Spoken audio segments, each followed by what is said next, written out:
kind of heart you have, wicked man? It must be that of the unbroken. How long will you forget I owe Jah, Jah, Jah? Guide me from all these evil men.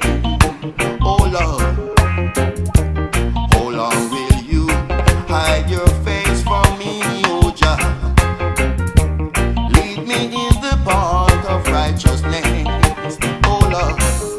Oh, what kind of heart you have, wicked man, going around killing the children. Oh, what kind of heart you have, wicked man? It must be that of the unbroken. How long must I take counsel in my soul, and in my heart the sorrows every day? Oh Lord, let not my enemies rejoice over me, because I put my trust in you. Oh Lord, oh what kind of heart you have, wicked man? It must be that of the unbroken. Oh, what kind of heart you have, wicked man, going around killing your children. Your brother needs love, your sister needs love, your mother needs love, your father needs love. Oh Lord, they deserve love. Yes, they deserve love. Oh, what kind of heart you have, wicked man, going around killing the children. Oh, what kind of heart you have, wicked man? It must be that of the unbroken. Your brother needs love, your sister needs love, your father needs love, your mother needs love. Oh Lord, they deserve love. Yes, they deserve love. Oh, what kind of heart you have, wicked man, going around killing Jaja children. Oh, what kind of heart you have, wicked man? It must be that of the unbroken. Your brother needs love, your sister needs love, your father needs love, your mama needs love. Oh, what kind of heart you have, wicked man, going around killing your children. Oh, what kind of heart you have, wicked man? It must be that of the unbroken.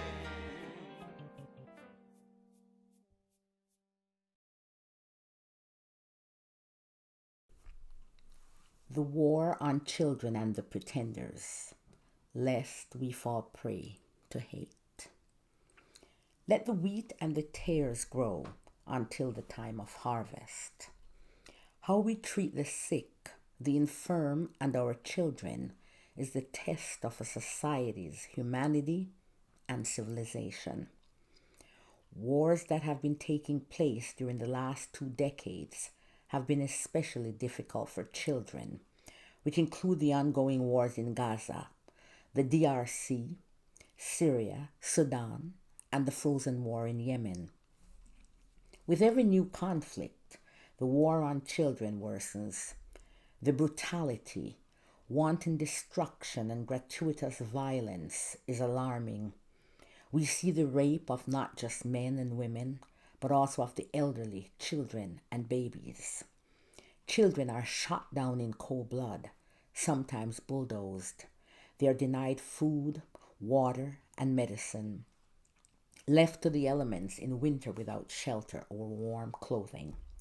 They are mutilated by bombs while waiting in line for water. They are drugged and used as child soldiers. They are held captive, kidnapped and imprisoned without charge, tortured and labeled as criminals, unable to see their families. They are left orphans, often to fend for themselves, maimed and traumatized for life. Their future is further threatened with the destruction of ecosystems, mining of waterways, more pollution, and earthquakes, perhaps exacerbated by the weapons like bunker busting bombs, adding more crises to a climate already in dire crisis. All too much for the earth to digest. The war in Gaza, currently being waged by Israel, is no doubt one of the worst, if not the worst in many ways, for children that the world has seen in the last 75 years. This war has in record time seen the deaths of more than 13,000 children and counting, with thousands more unaccounted for, missing under the rubble that was once Gaza.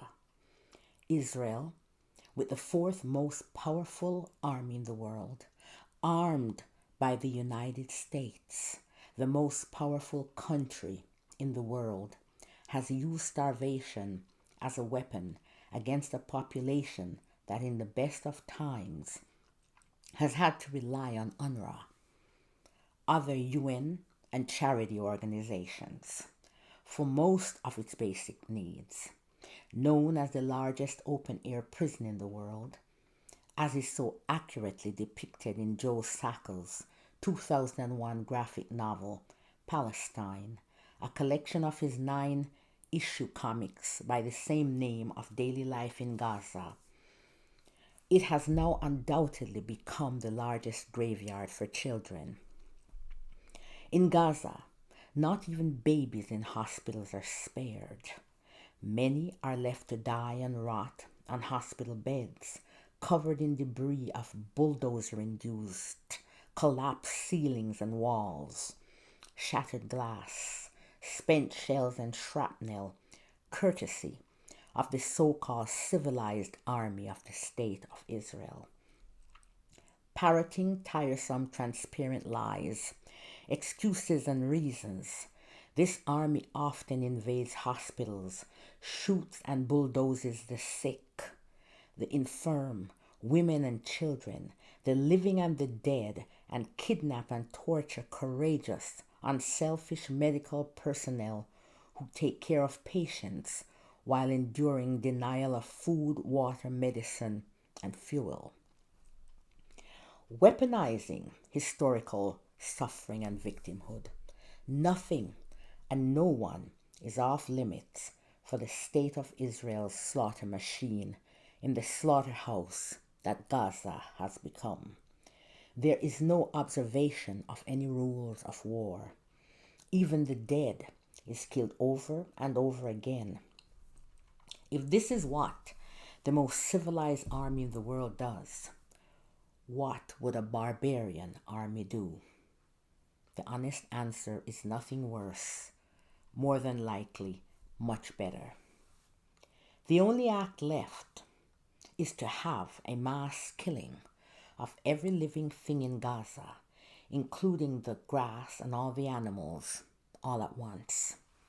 That is yet to come, perhaps sooner than we think, for the orders already given by the Prime Minister as he sent his army to annihilate the Amalekites and everything they owned. As a matter of fact, Mr. Netanyahu's army has taken it steps further, for even the grass they have raised and killed the dead over and over again. The war on Gaza and its children has exposed beyond the shadow of a doubt the pretenders to the throne of virtue. America, the United Kingdom, most of the countries of the EU, Canada, Australia, and New Zealand. These governments have appointed themselves as champions of human rights, and along with Israel as saviors and guardians of Western civilization, as they either actively help by providing weapons of destruction or stand by implicitly or explicitly cheering on the mighty as it wages war on the defenseless, parroting the tiresome excuse that Israel has a right to defend itself. The leadership in these countries negate their hollow words of saving civilians with this tiresome refrain. We do not need to hear that because it is a given that every sovereign state has a right to defend itself against attacks. However, a defensive war does not excuse or give any nation the copyright to suffering or victimhood or the patent for cruelty, gratuitous violence that is inflicted on non-combatants, especially children. While Israel has the right to defend itself, it does not have, nor should it be given, the right to target and slaughter, deliberately starve and dehydrate innocents and children. It does not and should not be allowed to deny non-combatants, especially children, medicine, food, water, and fuel. These self-appointed saviors and guardians of Western civilization set themselves to be paragons of virtue who stand on a moral high ground. They held up Israel as a beacon of democracy and light, surrounded by, according to them, the dictatorships, tyranny, and darkness of its neighbors, with the full knowledge that Israel was no different from its neighbors with how it treats other human beings, their brothers, the Palestinians, in the occupied lands. In the eyes of these pretenders, the rest of the world that comprises the global South, mostly peoples of color, stands below their select moral high ground. It is said that we should let the wheat and the tares grow until the time of harvest. Indeed, the harvest has arrived. With its arrival, this harvest has also brought the winds of change to blow away all the smoke that we have been forced to inhale over these decades in front of that mirror of self-reflection. Alas, we can now separate the wheat from the tares, the tiny shrouds of light that are those babies left to die and rot in those hospital beds, and the rest of the slaughtered children, orphans, and those maimed and suffering from mostly American-made bombs and other weapons of destruction, and American complicit Israeli-imposed famine and disease have illuminated that mirror of self-reflection. In this war on Gaza, the smoke is comprised of lies, mirage and optics, gaslighting and deceit. Our brothers gaslight us. We are standing in the rain and we see the drops of rain falling. We are getting soaked with rain. If we were sugar, indeed, we would melt. Yet, our brothers want us to believe them when they tell us that it is sunny and there is no rain. Sheer arrogance on their part.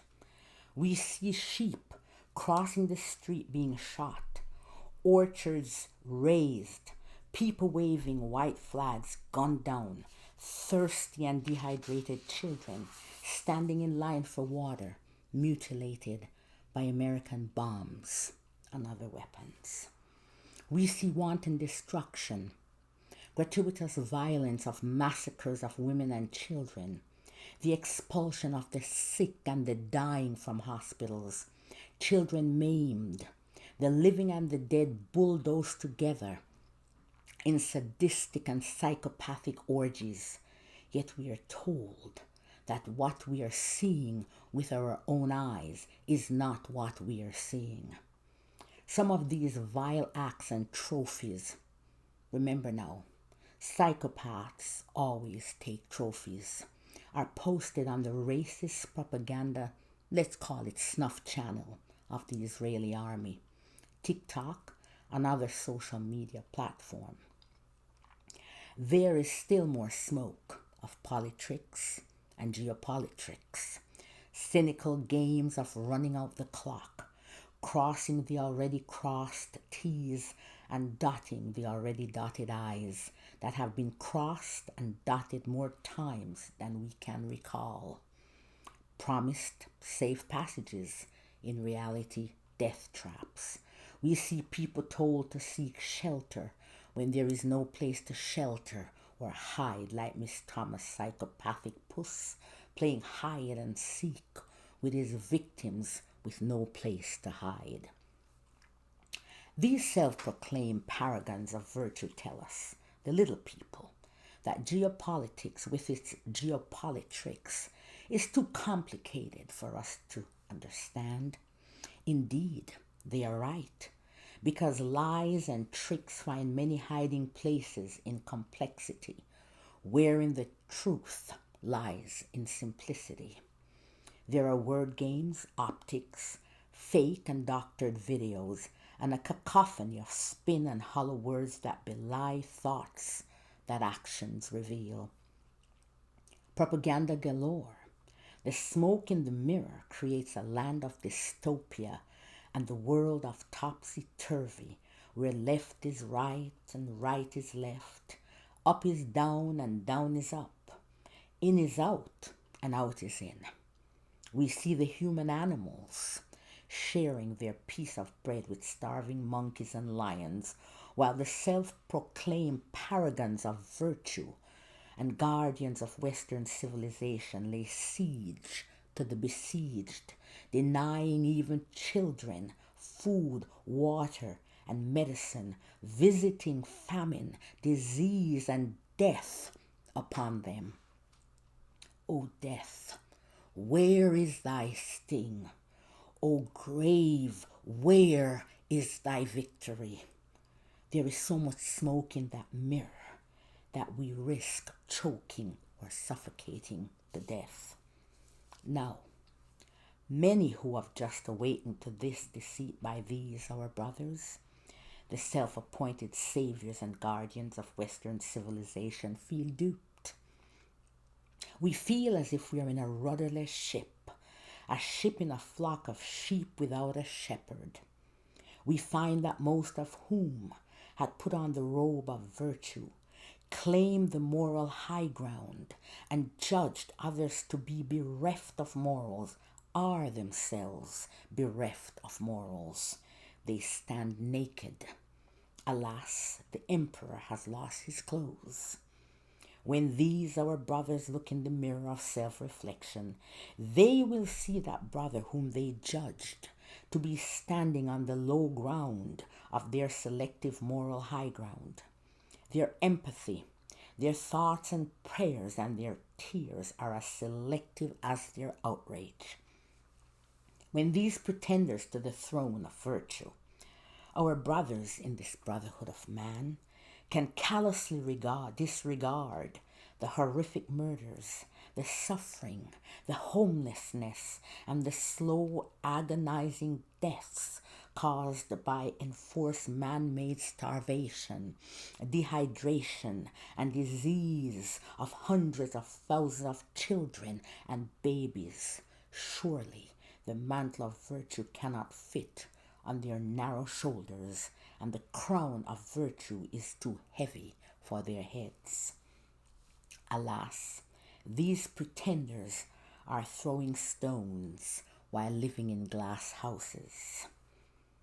to whom has been given great power, of him is required even greater responsibility. Great powers are always either late to or absent from the table of justice, as they were in South Africa and is evident now. We are complicit when we have the power to mitigate the suffering of children and do nothing, or act as both arsonist and pretend fireman, with a replenished gas can in one hand and an empty water hose disconnected from a fire hydrant that has never worked in the other. That replenished gas can cause a raging out of control fire that threatens to consume us all. Spin and a cacophony of hollow words that belie thoughts that actions reveal, and smoke in the mirror cannot fool all the people all of the time. Alter reality or absolve these our brothers of the atrocities that they help to perpetuate. There are the hollow words of saving lives while providing the bombs and bullets to take those lives. There is the mirage of look at the ones of millions over there to fatten the sacrificial lambs, and not at the billions over here to sacrifice the lambs on the altar of the great Mammon. Indeed, the greatest of all tests of our humanity and civilization, once again, is how we treat children and the rest of the helpless. Our brothers have failed miserably, even with their repetition of tiresome, monotonous lies, excuses, and reasons.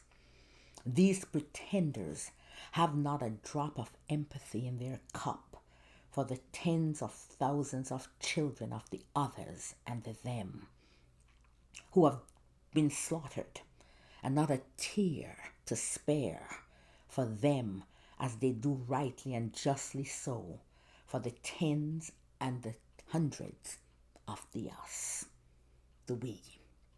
Once again, when you can have no empathy for babies in incubators or those left to die and rot on beds with collapsed roofs, shrapnel and spent shells, but instead give reasons or excuses why none should be spared because of the big new lie that they are now spinning of human shields and collateral damage like a broken record. Where is your conscience? When you can look at children who must have amputations without anesthesia, hungry, starved children who try to recover flour from the dirt or drink water from dirty puddles, perhaps filled with sewage and bacteria from rotting corpses, and callously remark that these things happen in war, surely you have not earned the right to wear the crown or the mantle of virtue to which you lay claim. Some of these brothers have repeated the lies so often that they can no longer distinguish the truth from lies and now believe their own lies. Others have billowed the smoke so much that they're blinded by it and cannot see their own reflection in this illuminated mirror. They have become parodies of themselves. Some believe so much in their own moral rectitude and superiority, confounding civilized and civilization with the greatness of weapons, technology, and material wealth, that they have become too inebriated to see that they are naked, or they do not care that they are naked. Still caught up in the bigoted, prejudiced, and racist Western colonial mindset that they're better and superior to all the others and the thems. They have not the ability to self-reflect, even as their very big thumb is pointing back at them as they wag their index finger at the rest of the non-Western world, once again comprised mostly of colored peoples, which is the majority of the world, and on whose backs the West has gained its fortune and glory, and upon whose shoulders it now stands, beating its chest, bellowing and roaring. They see the world as one in which they are the masters, surrounded by slaves and servants, human animals, or paternalistically, at best, children. And so, what most of the world see as double standard, these brothers cannot see, because double standard only applies among and to equals. These brothers are ignorant of the fact that all of us, the entirety of humanity, has contributed to the history and progress of humankind, from the gunpowder from China and the later Muslim formulation of the process to produce bombs with it. Not a good thing.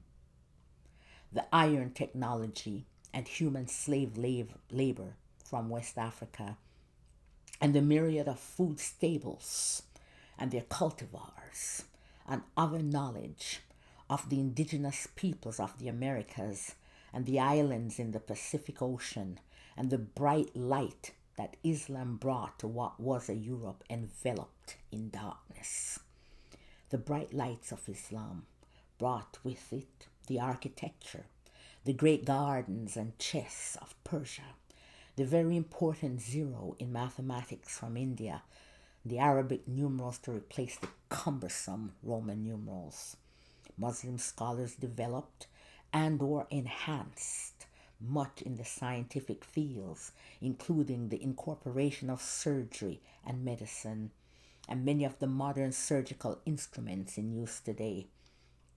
The technique of inoculation, first introduced to America by the African slave Onesimus. Pinhole camera, the field of ophthalmology and chemistry, with its different procedures and equipment, the crankshaft, and the list goes on.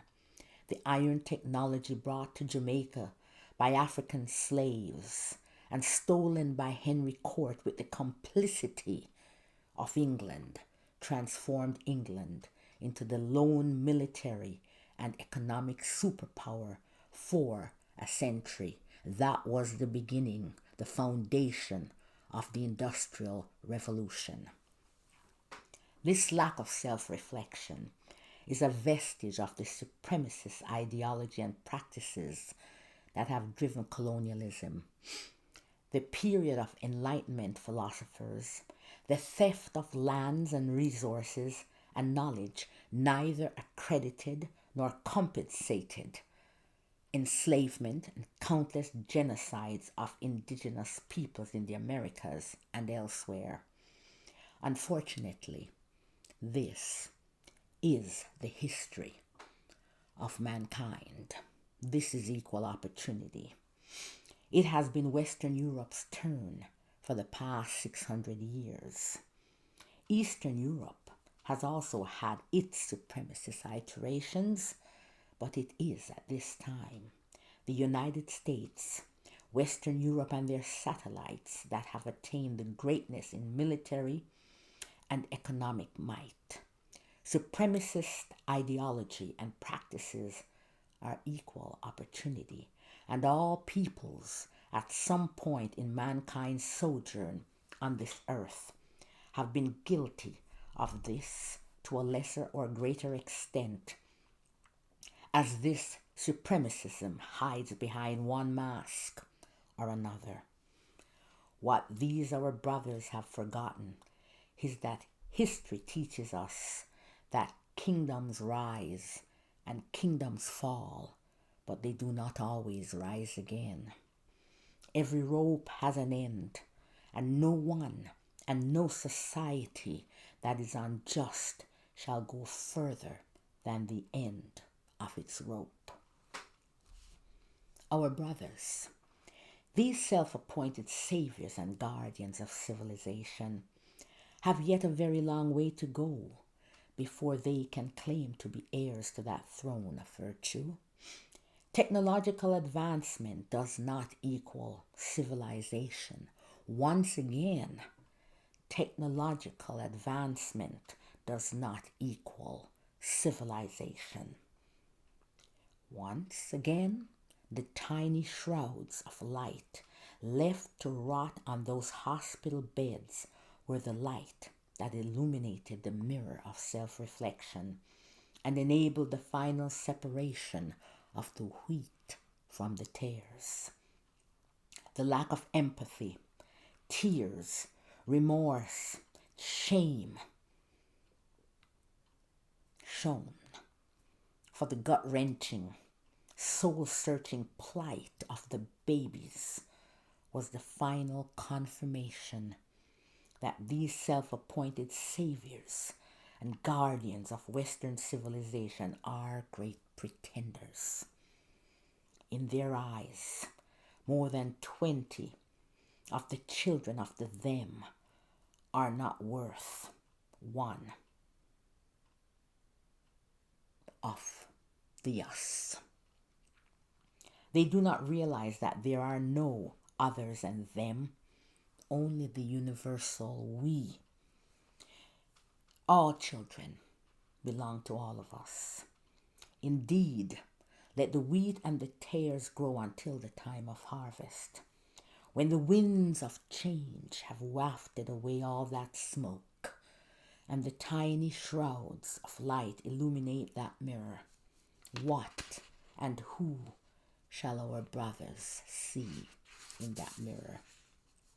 Indeed, the pretenders give reasons and excuses for the suffering they perpetrate on children and other innocents.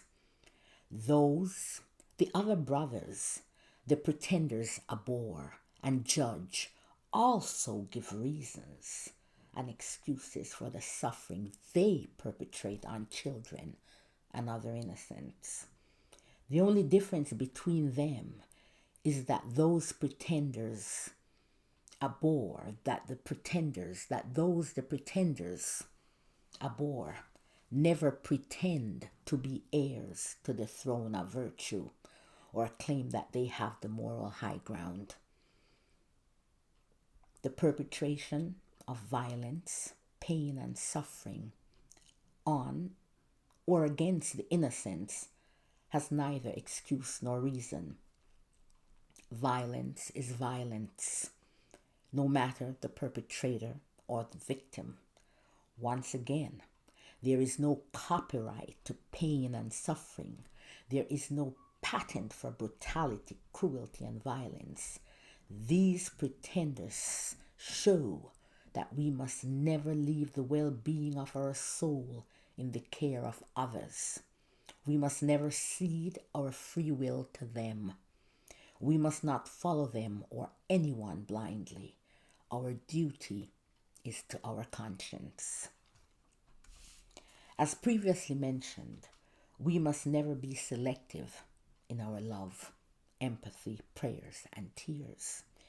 There is neither reason nor excuse for violence and cruelty meted out on the innocents, especially children and the infirm, once again irrespective of who the perpetrators or victims are. No matter the masks, black, brown, or white, Muslim, Christian, or Jew, or Zionist, Hindu, Buddhist, or pagan. Through the eyes of the soul, we are all created equal. The Creator has no chosen people. We are all tenants on this earth, not here to have dominion over anything. We must stop the madness and insanity of waging war on our children, whether in the ones, tens, or the tens of thousands, with nary a dash of empathy, love, remorse, and shame. Children should never be prisoners or captives, no matter what the spin is. All children, held by Hamas, and the other, the more than 800 held in Israeli prisons, some for many years without charge or trial, are all captives and hostages. None of them should be thus. It is incumbent on all of us to stop adopting the egregious spin of labeling Palestinian children as prisoners, criminals, and minors with a criminal connotation. Once again, they're hostages and captives, just like the Israeli children who should not have been kidnapped and held hostage by Hamas and other fighters. War is to be waged between combatants, not on children and other innocents, no matter the spin of collateral damage or human shields. Their refuge should never be defiled, and that includes their homes, and hospitals, schools, and places of worship, no matter the reason or excuses. They should never be denied care or medicine, much less water, proper shelter, warm clothing, and food.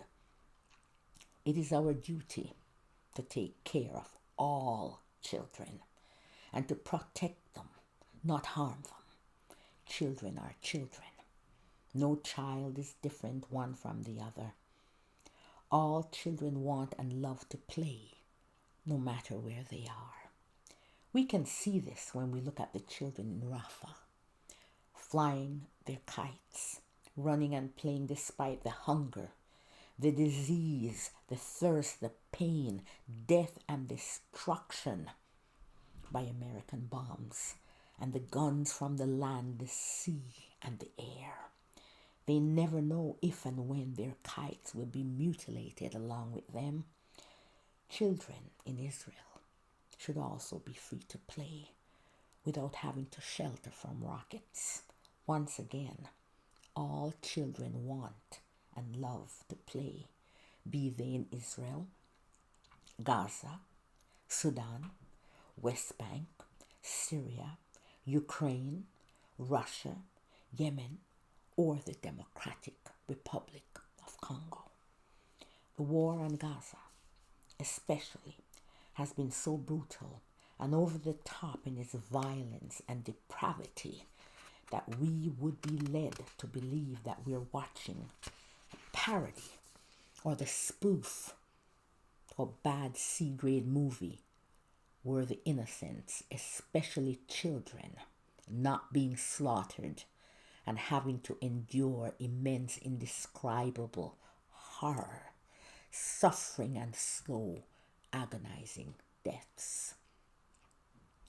As we look in Gaza, and to a lesser extent the West Bank, this wanton destruction, over-the-top, sadistic depravity, and gratuitous violence is to a degree that is designed not to destroy and cause fear among the victims, but also to shock the rest of us into numbness and indifference.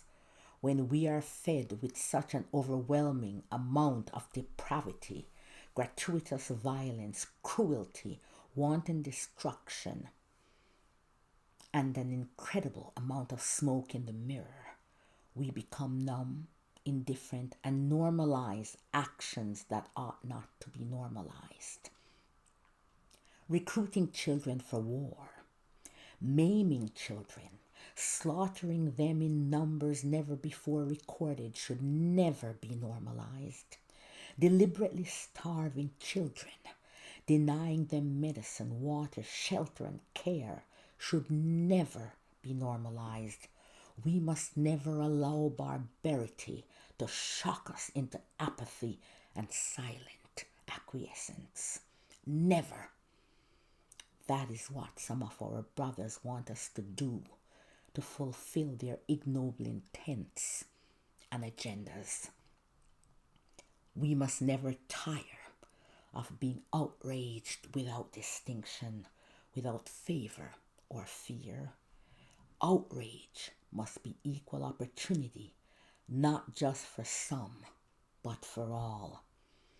Our outrage at barbaric, savage acts of sadistic, depraved, gratuitous violence and wanton destruction and cruelty should never be dependent on who the perpetrators or victims are. We must never keep our heads buried in the sand and pretend that it will go away or that what is happening is not real.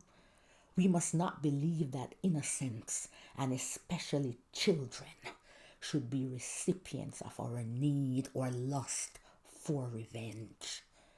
There is neither copyright to nor monopoly on pain and suffering. There is no patent, once again, for brutality, violence, and cruelty. Perpetrators can become victims, and victims can become perpetrators. Indeed, Art Spiegelman, author of the Pulitzer Prize-winning graphic novel Mouse, is right when he says suffering does not ennoble. For our brothers who are moved, shocked to anger, let us not fall prey to hate because we feel helpless, lest we risk becoming our brothers who purvey hate and visit destruction on the innocents and all our children. We are deafened and sometimes we become voiceless, unable to scream or to cry, only being able to elicit grunts emanating from the depths of our being, causing our hearts to lift in prayer, hoping that so much hate will be forced to give way to love, because there will never be enough future generations and years to avenge all of this. Hate, which is of the darkness, and love, which is of the light, reside in the same place, so we can easily slip from one to the other. It is hate that has brought us to this place, and what happened in Israel, what we see happening in Gaza, the West Bank, Sudan, DRC, and elsewhere, throughout the history of man's sojourn on this planet called Earth. It has always been hate that brings us to the abyss. And might I add, hate comes from our quest and our lust for power. Only love, forgiveness, and respect, not tolerance, respect, can take us out of this place. Remember that it is easier to love than it is to hate. We must be clear-eyed, strategic, and focused in our positive and correct actions. Darkness never tires, and light must never tire. There is more light than there is darkness. The arrogance that walks hand in hand with darkness never realizes when it has reached the end of its rope or when its clock is about to stop. Once again, we must remember that it is easier to love than to hate, for love has no baggage, so it can go wherever it desires. Hate, on the other hand, has so much baggage that it is always looking for a ride. Hate always hitches a ride on the train of love. It is the shadow always lurking behind, sometimes longer than us. Hate lurks behind the thin curtain, waiting for its turn on center stage, to take us to a place not so far away, a blast from civilization back to barbarism. Hate never takes a holiday. It is always looking for the opportunity to hitch a ride on the train of love.